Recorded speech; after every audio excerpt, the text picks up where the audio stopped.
Bonjour, bonsoir à toutes et à tous. Bienvenue sur le Concret Info à l'heure de la présentation de la manchette de l'actualité. Au sommaire de cette édition, Haïti Santé, l'association des sages-femmes d'Haïti, apporte son soutien aux femmes enceintes de la capitale. Haïti Sécurité, le secrétaire d'État adjoint américain monte le ton contre les personnes impliquées dans le trafic d'armes en Haïti. Toujours dans cette édition d'information Haïti Corruption, l'ULCC demande à la justice de mettre l'action publique en mouvement contre l'ancien protecteur du citoyen, Dr Renan Edouville. En ce qui a trait à la religion, le cardinal Robert Francis Prévost, élu nouveau pape de l'Église catholique. Mesdames et messieurs, voilà pour les titres. Le déroulé, c'est dans un instant.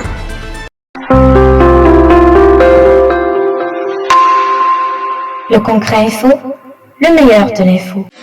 Bienvenue au développement des titres. Haïti Santé, l'association des sages-femmes d'Haïti apporte son soutien aux femmes enceintes de la capitale.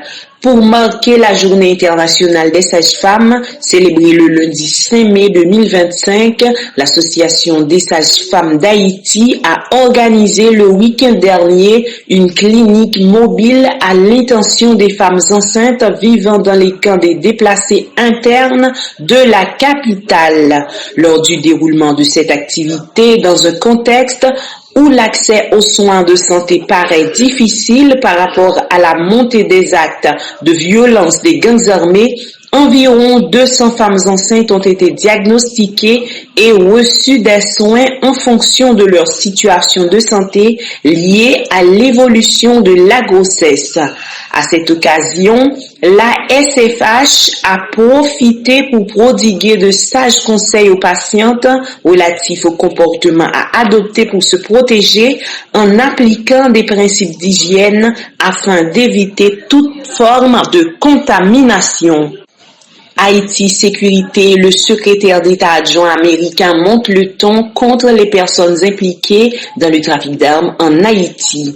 À la suite de la désignation de Vivre Ensemble et Gang Grand Griffe opérant à Savian, département de l'Artibonite comme organisation terroriste étrangère par le département d'État américain, M. Christopher Lendo a lancé avec rigueur dès le début de cette semaine une mise en garde vis-à-vis des personnes impliquées dans le trafic d'armes et de munitions des États-Unis vers Haïti qui financent et soutiennent surtout les gangs armés en Haïti.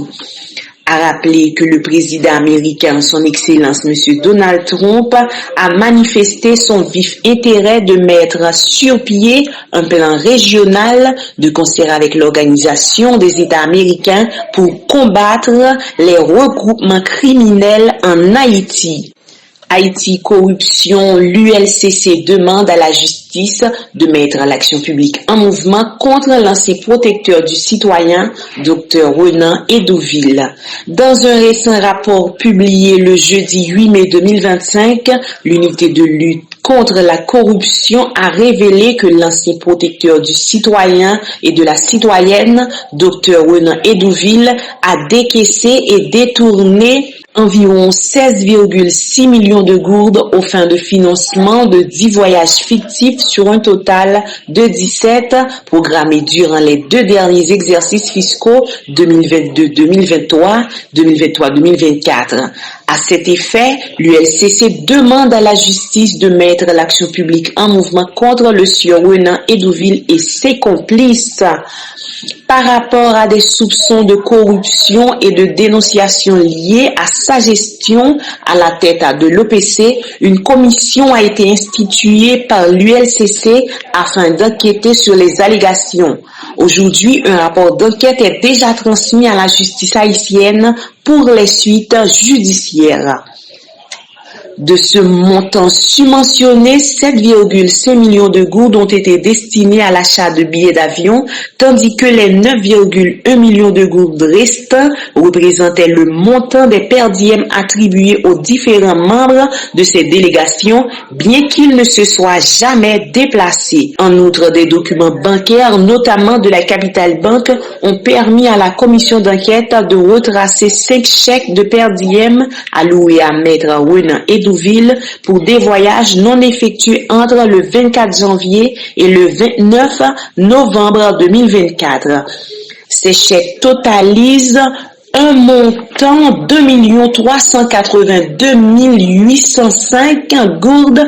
Dans la même lignée, 2 per diem ont été attribués aux époux Régine Edouville, fille de Maître Renan Edouville, et Tex Willer Sélafoy, lui, pour des voyages non effectués à Boston, États-Unis et à Genève, Suisse, au cours de la période allant du 18 au 27 octobre 2023.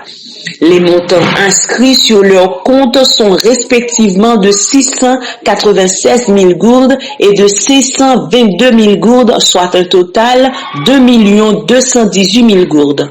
À rappeler que l'ULCC avait déjà émis un avis de recherche contre l'ancien protecteur du citoyen et de la citoyenne, Dr Renan Edouville, pour des allégations portées à son encontre. Haïti, coopération vers le renforcement de la coopération entre la BID et Haïti. Le président Ilan Golfajn visite Haïti. Le président de la Banque interaméricaine de développement, M. Ilan Golfajn, était en mission officielle d'une durée de 3 jours en Haïti, notamment dans la région nord du pays, du mercredi 7 au vendredi 9 mai 2025. Dès son arrivée à l'aéroport international du Cap-Haïtien, il a été solennellement accueilli par une importante délégation officielle haïtienne composée du conseiller président Laurent Saint-Cyr, du ministre de l'économie et des finances, M. Alfred Fils Metellus, de la ministre de la planification et de la coopération externe, Madame Kathleen Florestal, du maire de la ville, Patrick Almonor, entre autres, du délégué départemental, M. Marc Présumé. Accompagné de la chef des régions pour IDB Invest, Katia Bouaza, et des membres de son cabinet personnel, le président de la BID, M. Ilan Golfajn, s'est entretenu avec le président du Conseil présidentiel de transition, son Excellence M. Fritz Alphonse Jean, des ministres du gouvernement et avec des membres du secteur privé haïtien.